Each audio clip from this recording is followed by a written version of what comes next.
mga dapat natin aabangan mga kapamilya sa Batang Quiapo na wag natin papalampasin ang bawat episode ng teleseryeng ito.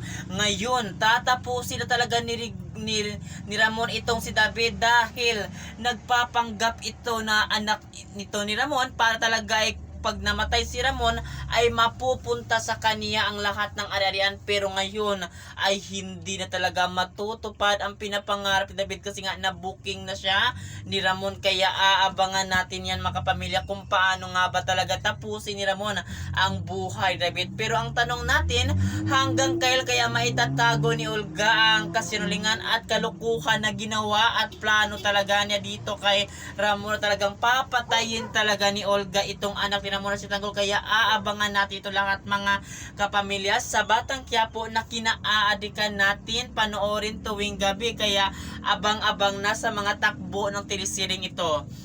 Ngayon talaga, grabe talaga yung galit na ito ni Ramon nang malaman niyang itong si David pala ay piki na anak niya. Kaya ngayon ay gagawin niya talaga ito.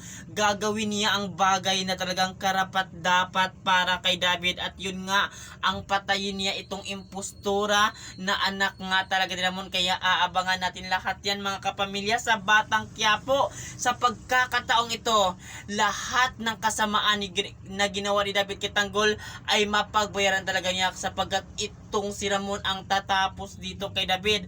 At yun ang pinakamalaking karma na nangyari dito kay David dahil sa mga kasamaan na ugali niya dito kay Tanggol. Kaya ang lahat ng ito kapamilya aabangan natin sa Batang Quiapo na wag natin papalampasin ang bawat episode ng teleseryeng ito. At yun lang mga kapamilya, maraming salamat sa panonood sa teleseryeng ito.